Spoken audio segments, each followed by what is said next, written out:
All right, we are now going to hear from two very special developers for the sound of Dredge. Who's played Dredge? Stunning game. David Mason and Mika Cornelius are going to unpack the expertly crafted score and sound design of this indie fishing game with a twist, Dredge.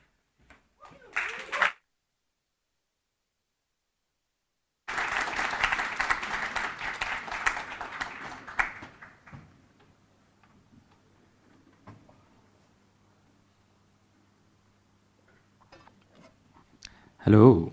Whoa. Hi, everybody. I hope your day's going well. Woo! Excuse me while I have my script out on my leg. I hope it's not too distracting.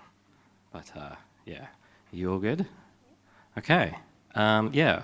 Welcome. So yeah, in this talk, we just kind of wanted to go over like some of our technical approaches to the music and sound design for Dredge. We're kind of focused on how we approach the design, kind of new things that we came up with through the process, and a lot of the problems that we faced, and just kind of what we did to solve them, or how we worked around them. Oh yeah, you're doing the slideshow, so I'll turn this towards you.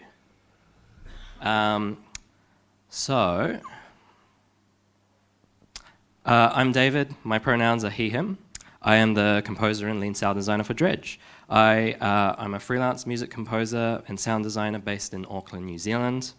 Currently, I'm working primarily in the indie space, and I'm working with a lot of the smaller studios in New Zealand and a few here in Australia. Hi, I'm Mika. My pronouns are they, them. I'm a freelance composer and sound designer for video games, podcasts, short films, and theatre. I was the assistant sound designer for Dredge, so I did around half of the sound for the base game, and we've been working on the content updates together as well. So I studied composition and sonic arts at Auckland University. So like David, as we'll touch on a bit later, I'm very much interested in applying those theories and practices we learned into video games. So our general aim for the audio of Dredge was to use the audio to kind of support the narrative themes and the player's immersion. Also, we've got some ambience to sit in the background as I go through this. I hope it helps everybody relax. If you're at my speedrun talk, you might have heard a little bit about me talking about my experiences with this, but our approach was to kind of see the entirety of the audio of Dredge as kind of sonic art. We wanted to treat all the elements of the sound design in Dredge as kind of a cohesive artistic whole. Both of us studied classical composition and sonic arts at the University of Auckland. For those of you who don't know, sonic arts is kind of focused on the development of unorthodox sound materials into musical form. So for instance, taking field recordings and like structuring them into like an artistic work, or creating sound installations from like abstracted audio materials and stuff like that.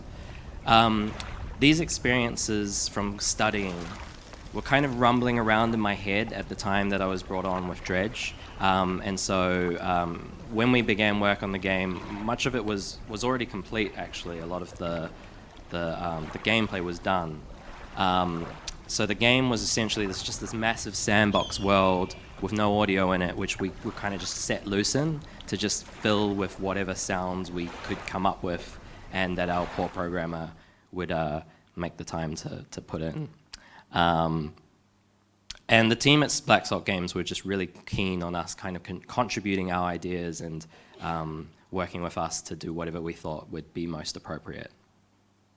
We kind of saw Dredge as an opportunity to explore kind of a creative synthesis throughout the sonic identity of the game. We wanted to be constantly considering how the sounds of the game kind of fit this artistic identity and kind of supported the player's experience by echoing kind of the ideas, themes, and the narrative of the game. Yeah. And a lot of this began with the ambience, as this was a core part of the identity of Dredge's soundscape. So we had fairly simple integration.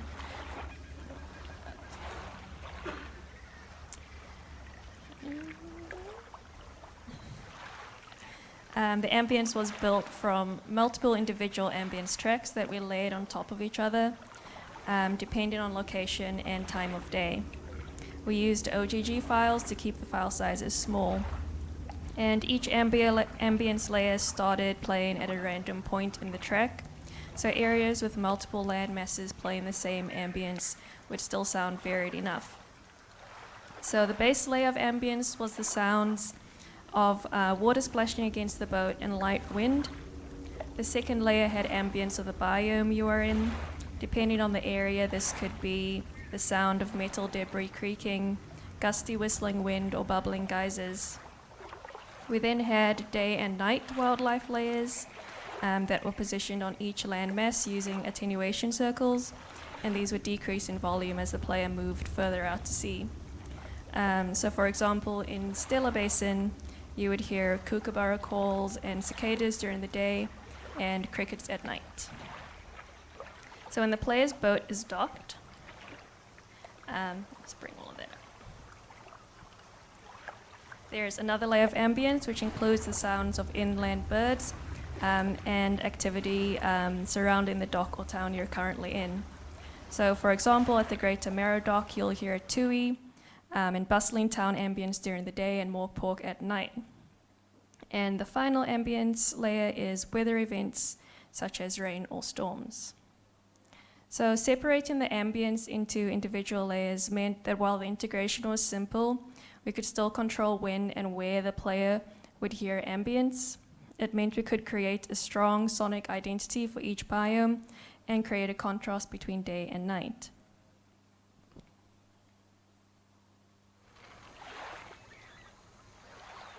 So there were some limitations with the way we implemented our ambience. To keep file size to a minimum, we limited the length of the ambience tracks to around 1 to 2 minutes. And this meant that very distinct bird calls would disrupt the illusion of randomized ambience and draw attention to the loops. And because we did things like panning and volume automation in our DAW and rendered out a set stereo track, the calls had to make sense coming from any direction within the attenuation circle, including over water. So we opted to only use seabirds like gulls or oyster catchers for undocked ambience, and mainly used birds for wildlife ambience. And David and I love New Zealand bird calls, so we were able to include some field recordings from field trips as well. And yeah, we could have achieved more complex ambience design with further integration or by using middleware, but we had a really quick turnaround for the sound design, around 4 months in total, which is why we opted for simpler integration. And that kind of leans into, if you were at my speedrun talk, I talked a little bit about, it kind of turned it into this exercise of like, well, we have this linear track that we're using for ambience, so let's treat it like a musical composition and kind of think about how we can artistically structure and each element and use every bird call and every like wind gust as like an instrument in some way or another. Yeah, and so this is some of the techniques we use to do that. So this is an example of using automation in Reaper to create a varied soundscape for the Gale Cliffs ambience. So by setting the volume and panning at different levels and in different combinations, we can give the illusion that the birds are closer or further away from the player.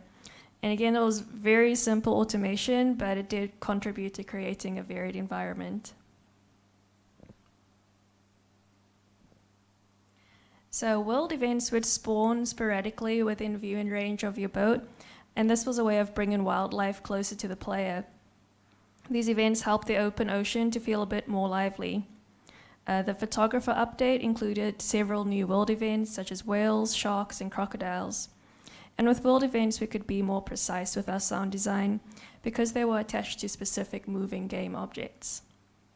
Without sound, the player could easily miss dolphins spawning behind them or a whale swimming underneath them, so we needed to have some sonic indication that there was a creature nearby, and we dealt with this in a few different ways.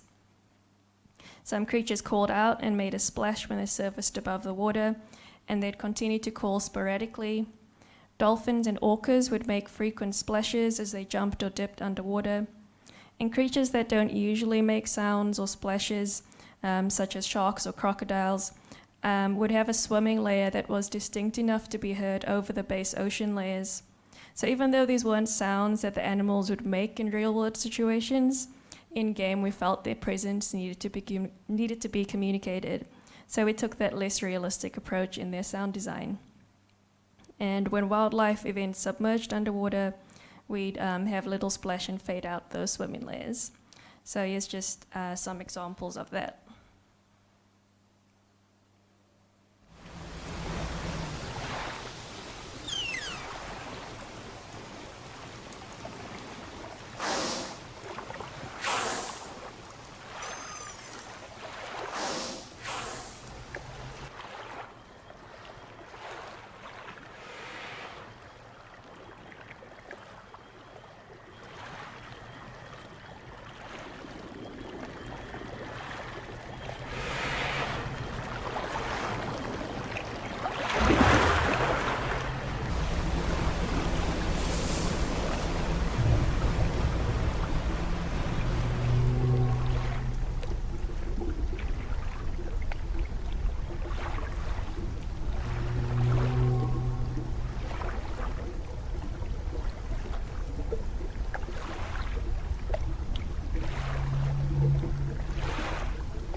Was kind of like a big challenge for us, was just because when you're working on a game that's entirely on the ocean, you just have this constant white noise in the background that you're kind of trying to fight for, to not have all of your sounds get drowned out by this constant ocean noise. So that was a big thing that we had to learn working on this.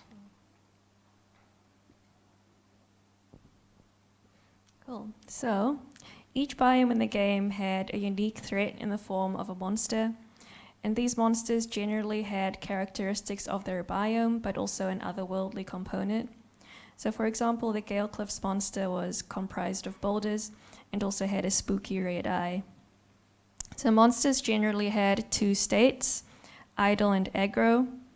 In their idle state, they're unaware of the player's presence and are just going about their usual monster business, calling out sporadically or swimming around. In their aggro state, they latch onto the player's location and actively follow or attack the player. In terms of sound, this would mean more aggressive, frequent calls, and a more intense ambient or swimming layer. Some of the monsters had specific target sound effects to indicate that transition from idle to aggro states. And most monsters also had a sound when they retreated from the player, either after successfully attacking the player or after the player uses the banish ability. So here's an example of the mirror monster shifting from idle to aggro state.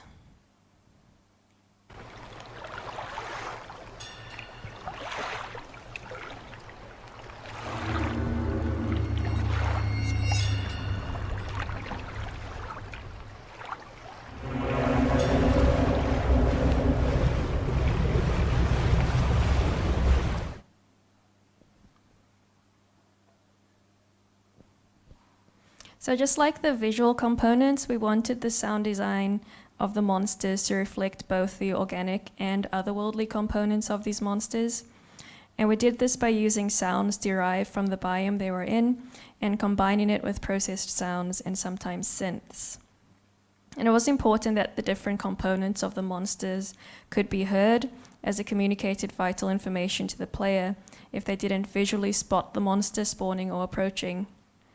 So it was key to make sure that they could be heard above all of those ambience layers. So here's a video of a typical encounter with the Gale Cliffs monster.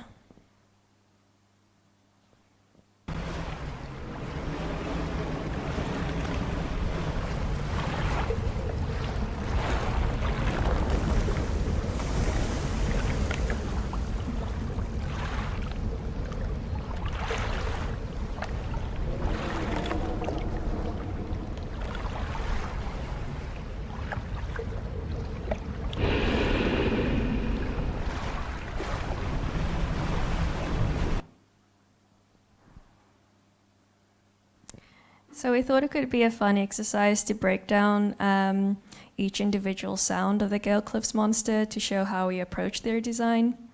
So Gale Cliffs, as the name suggests, is comprised of cliffs and really gusty winds. So most of the sounds I used for this monster involved rocks or wind somehow. But also processed some layers to create those otherworldly qualities. So the constant layer you'll hear is the ambient layer. And the idle ambient layer was like water flow sounds and light rumbling sounds to indicate the presence of this rocky creature and the fact that he's disturbing the water. And his aggro layer consisted of bubbling, heavier rumbling, and almonds rustling. And yeah, the higher pitched rustling of the almonds helped that rumbling to cut through the bass water sounds. And together, those layers would increase in volume as the monster approached the player. So the Gale Cliffs monster had 3 calls. Its idle call was comprised of layers of whistling wind. I filtered out the high end using EQ so that mainly the tonal elements of the wind could be heard. I also added lots of reverb and pitch shifted some of the layers. And one of the components used a granular delay, which added a warbly quality to the call. The aggro call used a siren, whistling wind, and breath through gas masks. The breath added a screeching quality to the call, whilst the siren added tension and urgency.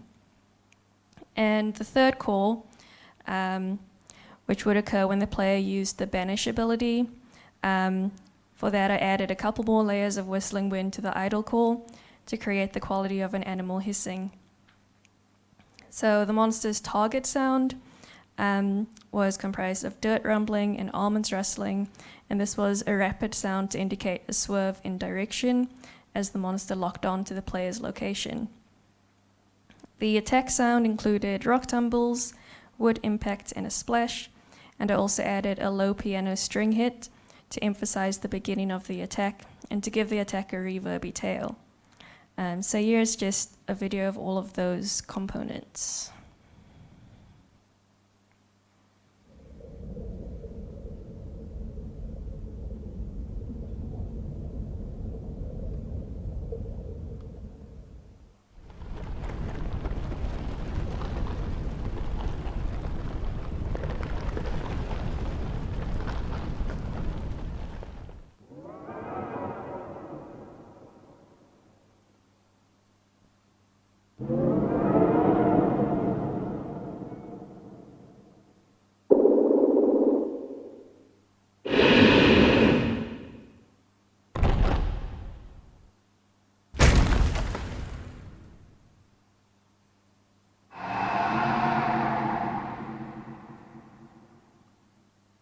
What did you actually do with the almonds?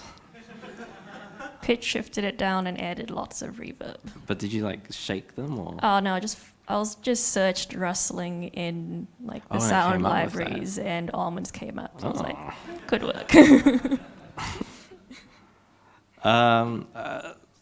One of the monsters that I did was the Leviathan, and they were a really interesting challenge, honestly, being the biggest and kind of the most terrifying creature of the game. The Leviathan can kind of find the player whenever they're out in the like broader open ocean, and something we really wanted to avoid was having the Leviathan sneak up on the player by accident, because it's this kind of 200-meter long giant sea serpent, and it wouldn't really fit right if they were somehow managing to surprise the player. Would be really scary though. So we found a few ways to kind of just support the Leviathan audio-wise to give it that weight through the audio. The Leviathan's calls, which I'll play in a second, were all made out of, or the bass layer at least, was this pitched down throat singing, because it kind of had this constant like tremolo almost effect, this guttural tremolo sound that kind of was able to cut through because it was like right in the mid-range, and it felt really nice, and I don't know, it gave it this really nice organic sound to it. And it was just nice to have this long sound that was constantly happening whenever he was around, to constantly give you an idea of where he's at any point in time. And then we also would pair the Leviathan's appearance whenever he shows up with this really loud boom, like an earthquake. Having like a transient sound like that kind of provided a nice like early warning system for the player to be like, hey, there's something significant approaching, which is a good example of a sound which doesn't really necessarily make sense logically or like diegetically in the world, but it just felt good to have to make it feel grand. Like it was more of something that just felt right to have for the sake of the event. So yeah, this is just an example of how the Leviathan sounded.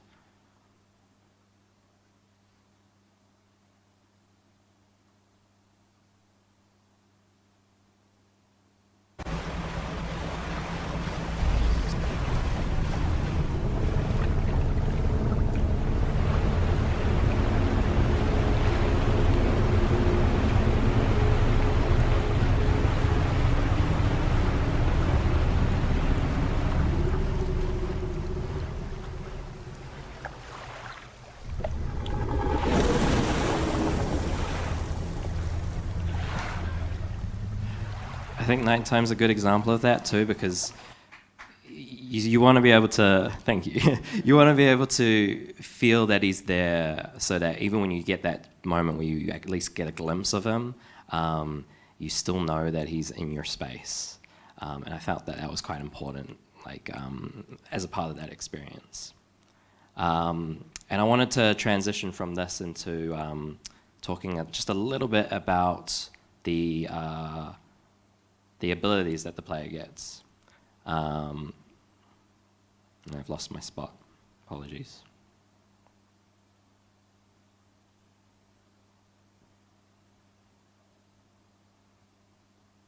Yeah, so we wanted to use a lot of these same sonic themes that the monsters had for all of the players' abilities as well, because there's this theme of them all being this kind of occult, like they're connected.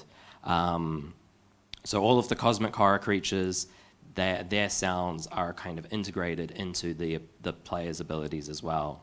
And this was just our way of kind of making it thematically relevant and kind of this through line of like all of the occult abilities being the same, and making the player themselves feel like they're kind of one of the monsters when they choose to use these abilities. That was a really intentional choice. And this is just what they sounded like.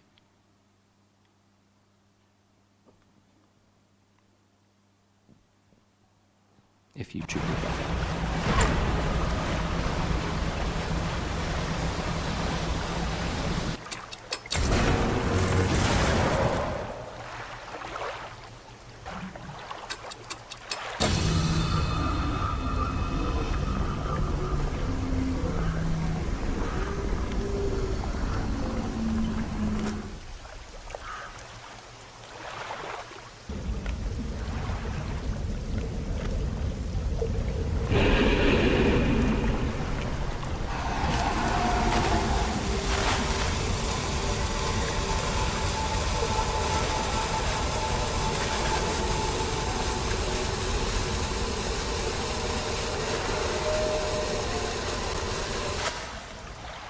And yeah, it was just kind of coming back to this idea that we started with our ambience, we built this body of work out of our ambience, then we used that to work into our monsters and kind of create this surreal version of that for our monsters, and then finally, with our players' abilities, we then could use that body of work from the monsters to create those sounds, trying to connect everything, I guess.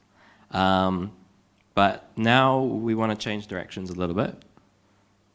And talk a little bit about our experiences with voice acting. This was kind of our first attempt with voice acting for both of us, kind of.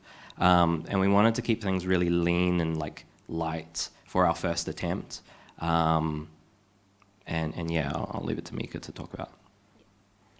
So we used Zelda-style utterances when the player talked with characters. So they'd sigh, grunt, or chuckle when their dialogue was triggered. And the utterances didn't trigger on every single line of dialogue. So it was a very subtle way of adding voice acting to the game. Utterances are achievable even with a small budget, but they do go a long way in adding personality and expression to the characters. And the characters' art didn't change when they were angry or happy, but the utterance in response could help communicate some of the emotion that came through in the dialogue. And generally, if you go for full voice acting, it's got to be really high quality, really convincing. Otherwise, the player's probably going to skip it or just mute it entirely. So we felt that doing utterances was an appropriate allocation of resources, and it only took an actor around 15 minutes to half an hour to record utterances for a character. And we heard from one of the voice actors that a friend of theirs said that they thought the game was fully voiced. And it was just, I suppose, the fact that with the writing and the artwork and then the utterances, they just totally imagined the whole thing with voice acting just based on that alone, which was an interesting thing to happen. Yeah. So to figure out what sort of utterances we'd need, we read through the dialogue options in the game and thought about how the characters would respond. We wanted to keep these understated, realistic, and succinct to match the gritty, mostly despondent characters. And we definitely wanted to avoid humorous, cartoony, and exaggerated voice acting, or at least reserve that for the more zealous characters. So we came up with a list of utterances for each actor to record and asked for 5 variations in pitch, intonation, and intensity of emotion. So here's an example of each of those utterances in game.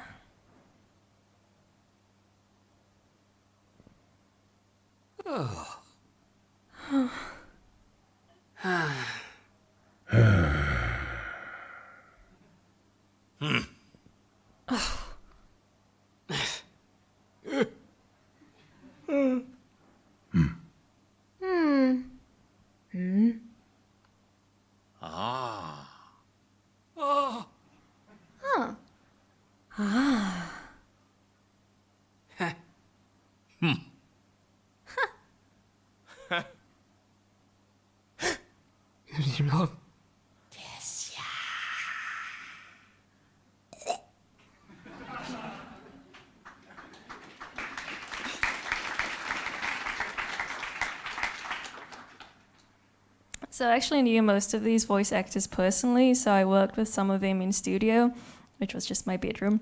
But it really helped with ensuring that the actors didn't go too dramatic with their performance and kept their utterances like really short, so usually under 1 second.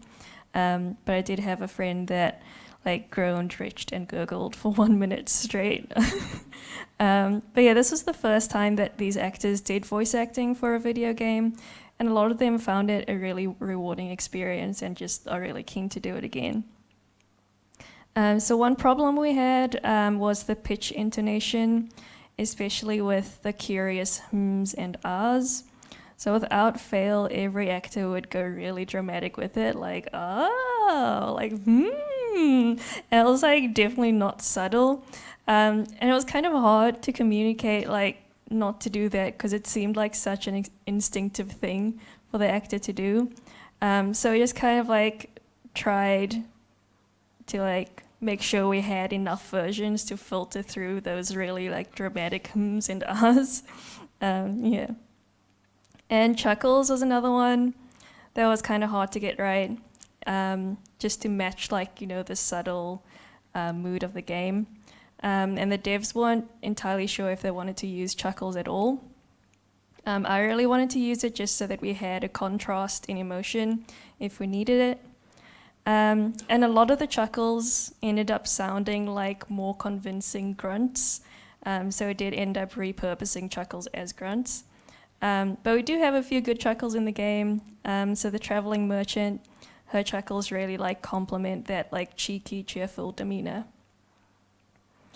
So we tried a few different people for both the shipwright and the lighthouse keeper. It was really hard finding female actors that could do mature voices, or like, you know, older characters that didn't sound like the stereotypically croaky grandma.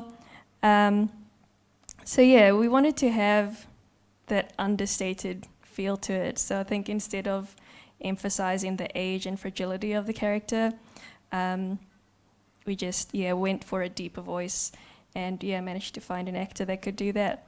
So I just thought we'd show you a comparison between the first attempt for the Lighthouse Keeper and the final version.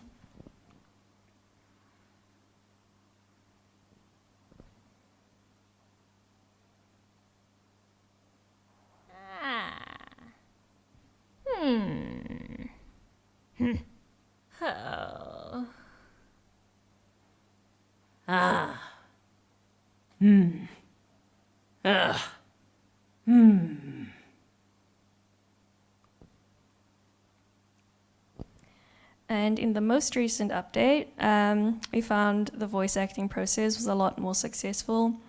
So the voice actor could actually play through the game because it was released already.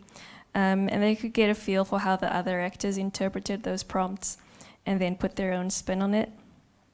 And we also ended up with a lot more variations for each utterance, which just meant we could have more options in-game as well.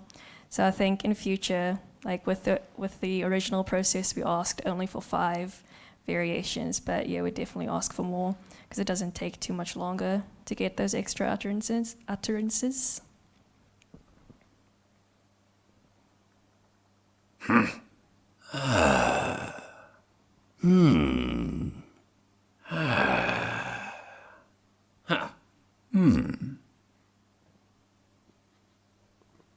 That's my favorite voice.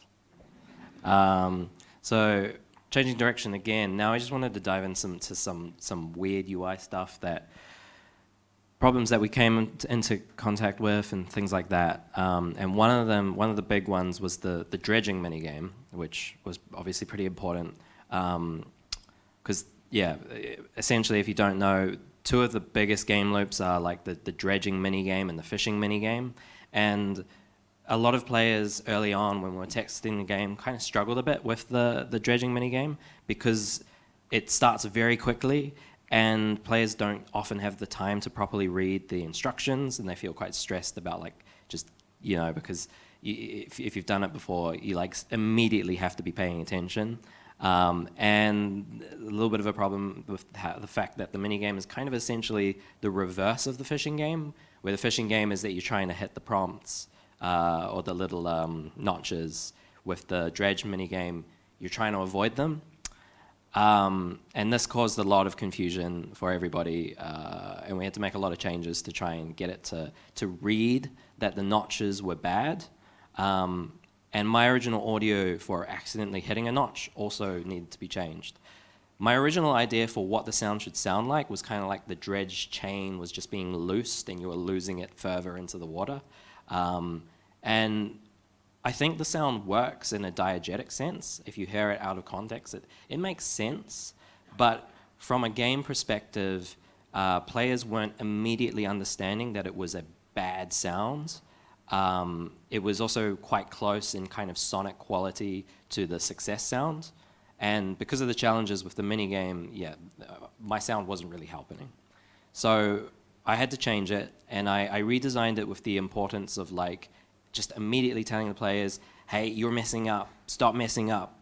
Instead of the chain being loosed, I just added like this horrendous mechanical grinding sound, which sounds as if like a robot was dying and it's all your fault, essentially. So just quickly, we've got the video of like what it used to sound like and then the sound that I added.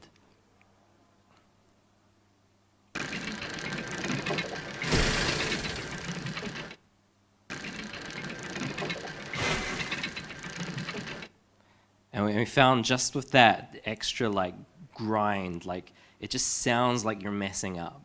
And it really helped people to be like, oh, okay, I understand immediately that I am not doing the right thing and I'm going to try and figure out how to do the right thing. And it really made me learn that when designing sounds for gameplay, it's just really important to consider what the quality of sound should be making the player feel, and that it's really worth considering to listen to the sound out of its diegetic context and like think about like, is it a success sound? Does it sound like it? Does it feel like a success sound? And things like that. And you have some stuff to talk about with UI as well. Yeah, so we wanted the UI to have a real tactile feel to it and not detract from the natural elements in the game. So we opted to use realistic, organic, or mechanical sounds for the UI. And we really wanted to evoke that experience of being on the boat, so the player's like opening up the encyclopedia and leafing through it. He's like pulling out his map or like finding messages in bottles and like pulling that out. And yeah, like the inventory grid was another thing. The player uses that constantly. So we wanted to keep the sound succinct but still a little bit juicy. So we used light swishes when you're rotating items, and then like squishy squelches or metallic clunks when you're replacing fish or materials. So it's just some examples of that.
And yeah, just to finish off the sound design component of the talk, I wanted to talk admin in spotting sheets. So we used a spotting sheet to keep track of sound design and music. And it's a great way to list everything that's needed in the game. And the devs could add descriptions to it and provide feedback on there as well. Between David and I, we used it to allocate work between us and also keep track of the status of each sound.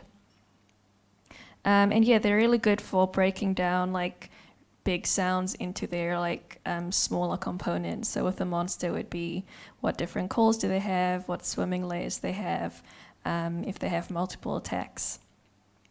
And it could also communicate to the devs how sounds should be implemented into the game. So when you want the calls to trigger or what time of day the sounds should play. But one problem was like if an event was removed from the game, we weren't always told about it, and the spotting sheet wasn't always updated. So we just had to keep the conversation going with the devs to make sure that our list was still reflecting everything they needed.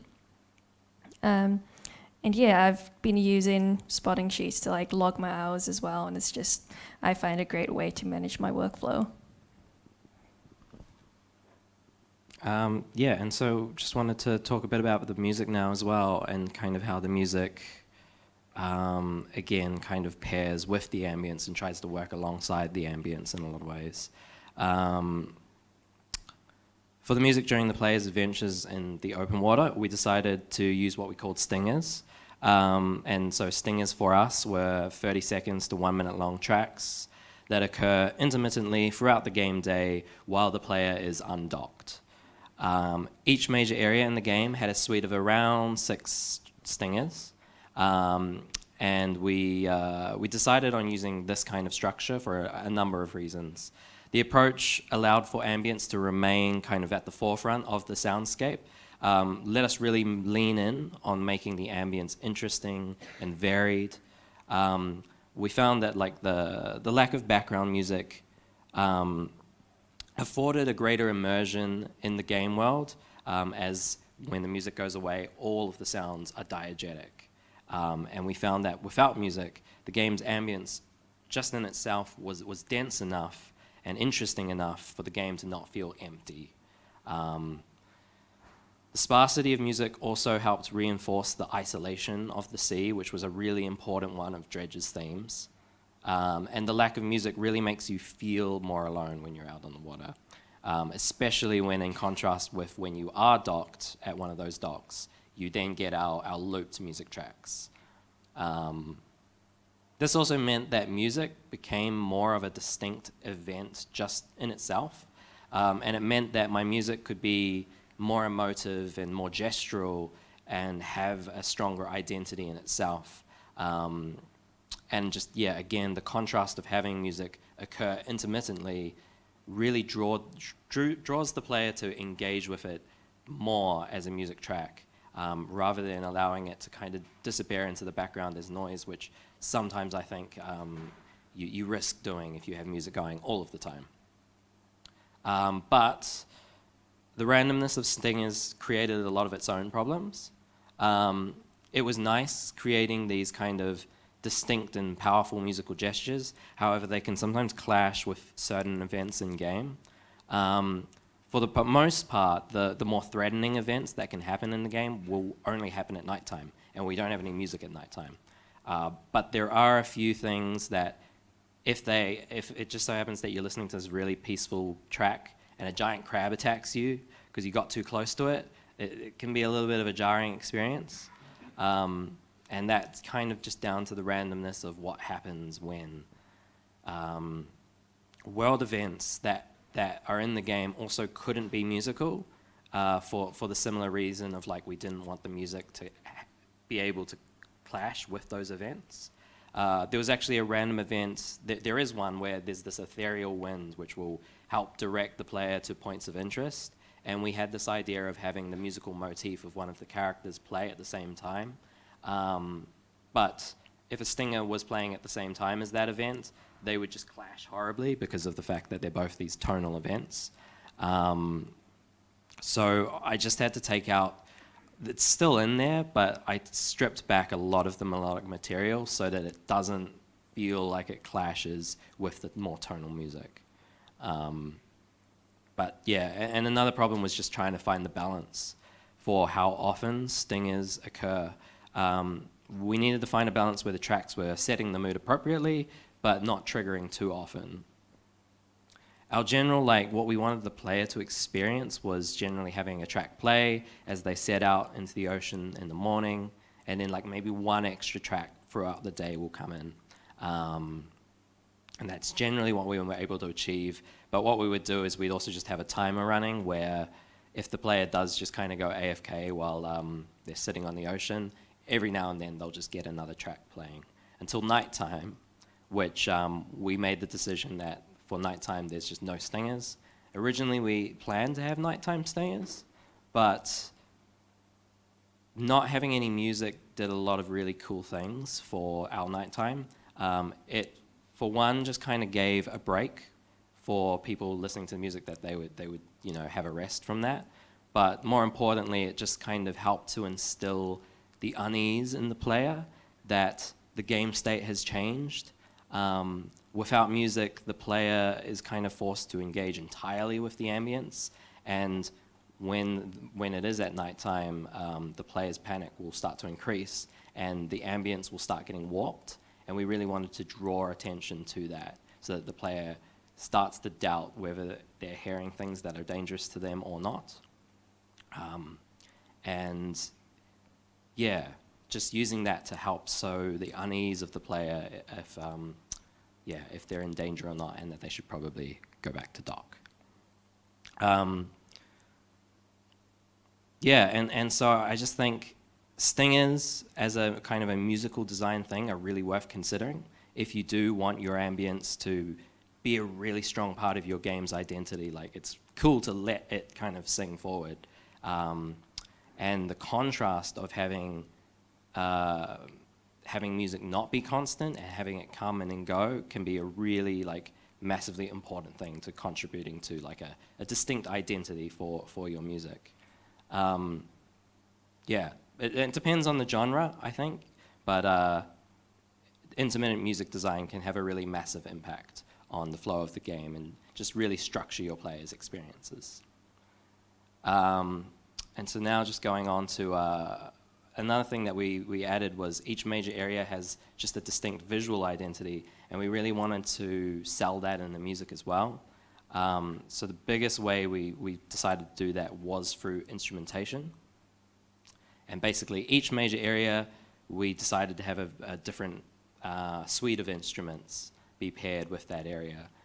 So Greater Marrow is kind of the standard island chain area. And that one, I wanted to have this kind of peaceful melancholy because it's a fairly safe location during the day. So I chose like piano and cello and like supported it with strings. Whereas Gale Cliffs, which is this windy, cliffy area with this horrible serpent swimming around in it, I used like high winds and high strings to kind of get that wispy, glassy texture for that space. And then Twisted Strand, which is this really cool like maze of a swamp. I loved the idea of like low woodwinds, and so I used like a bunch of bassoon and contrabassoon, which was really inspired by some of John Williams' Star Wars music. I can't remember the track, but I love his use of bassoons. And here's an example actually of just a couple of the different biomes and how we paired music with it differently.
And then, yeah, just briefly talking about the other side of that.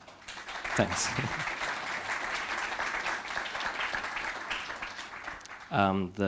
Was our dock music. And I loved the idea of using the dock music to completely contrast against that standard gameplay by having these looped tracks, which really allowed us to kind of, allowed me to write more distinct musical tracks which talked more directly to the story, tried to sell the themes of the story, and also allowed us to build like character themes and things like that. Each of our docks, each of our biomes had two docks, essentially, or at least two docks. One which is kind of the major dock, so it'll be like the town of Ingfell, and then we have our minor dock, which is this old man who's been kind of ostracized from the village. And we loved doing. I had this amazing idea, I had this idea that I really wanted to do, which was just to have like a variation of each theme for both docks. And I've made the mistake of going off script, and I'm like, I regret this. Let me get back on script. Using the same musical material between the docks is one way we decided to like kind of use leitmotif as a technique, which for those who aren't familiar with it, leitmotif is essentially this way of using a short theme in a musical work which reoccurs throughout the greater body of work. And I love leitmotifs as like a way of supporting narrative in video games because of the kind of long-form nature of video game storytelling. And Dredge is a great example of this because so much of Dredge is kind of boating around doing all sorts of stuff. and the story is stretched out over the course of like a 20 to 40 hour adventure, it's really important to kind of have ways of keeping that story from straying too far from the player's mind. So we wanted to sow in these musical seeds to keep the story relevant, and using doc themes, having these reoccurring themes between the docs come back to the player, was one way that we wanted to do that. And yeah, also it was just nice to have this kind of idea of the doc themes feeling like you're less isolated, because it's this constant music track which sells the the towns being actually there's people here and stuff like that. So yeah, we just got a video of the doc themes in kind of contrast.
And yeah, for the sake of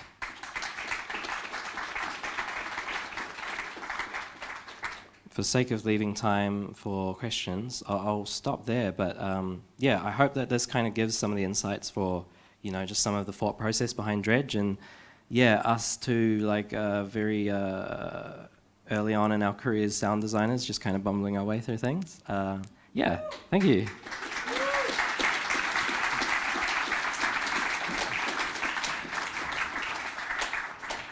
All right, let's dive right in. How did you go about finding cohesion across the sound design when working with Dredge's two seemingly opposing qualities, cozy and horror? Yeah, I touched on this a little bit yesterday, actually. So the cozy horror philosophy, what we kind of went with was for the cozy components, when you're just kind of doing the wholesome stuff like fishing and talking to characters, that's when we'd have those really organic sounds. And then when you encounter monsters, when you use the, what are the abilities, that's when we have like synths and processed sounds. So yeah, that's kind of how we created that contrast. I love the idea that you kind of invented the cozy horror genre. Like that's a cool claim to fame. What was the D/M column in your spotting sheet? Oh, that was just David or Mika.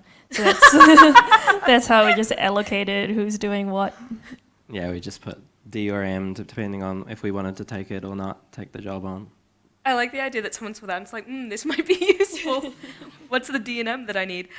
Being the music is so sporadic, do you have any tips to enter/exit a stinger gracefully? Yeah, it's an interesting one because I had to really pull back from, like, you don't want it to be sudden, especially the entrance, and like sometimes I really wanted to use like a nice percussion as like a way to bring music in, but a lot of people would then be like, oh, this sounds like something's coming for me, like something I need to be afraid of. So we really had to go with something that would just quietly fade in and immediately tell the player, okay, no, this is music that I'm hearing right now. So using like an instrument that you can easily tell is an instrument is one thing. And then for exit, I don't know. You have more flexibility with the end of a stinger, I think, because the player knows, okay, this is my music track, so you can go kind of wherever you want with it. I think there's a bit more flexibility there. Star wipe. Uh, were there any other games that served as a particular inspiration for the sound in Dredge? For the sound, I mean, yeah, we looked at a lot of Zelda, especially Breath of the Wild, for examples of how to do utterances and like communicate that to the actors as well. I guess just we didn't specifically look at this for the game, but we played a lot of Darkest Dungeon and listened to a lot of like Call of Cthulhu background music while we were playing like board games. So yeah, we just kind of had all of that in the back of our mind. Yeah. Yeah. You talked about reimagining some sounds to show success and failure. How far away from diegetic sounds can you get before it just feels too silly? That's a difficult question. I generally I feel like you can stray from diegesis if you want to. I guess it's about it's about feeling and like knowing, thinking about how the event should feel. Like again with the Leviathan, I was thinking diegetically at first and going, oh, probably it would sound like this if you were here. But then I quickly realized this sounds technically correct, but isn't giving me the emotional feeling of what I want. And so I started adding things to try and get that emotional feeling. So I guess that's where that comes from. So as long as it sells the emotion, I think you can do whatever you want. I love that a lot of the theme of what we've been hearing over this weekend as well is that intersection between technical and vibes. And it is so much of what you do and why you're great at it is because you can feel out those vibes. What was the process like for collecting ocean sounds? Little beach trippy? So I kind of already had a lot of the ocean sounds. I think when I learned that I was going to be working on the game, I already had a trip planned to Tirumātangi, which is like an island in Auckland that's a wildlife reserve. And I was like, I'm going to take my field recorder and just stand by the ocean for a while. And just kind of went around the island getting ocean sounds from there. And I think we used a lot of that in the end. That's just something I always do is record lots of water because it's like one of the constants when you go on like walking trails and things. Yeah, and I was during the pandemic, I'd done a bunch of recordings of once we could actually go outside.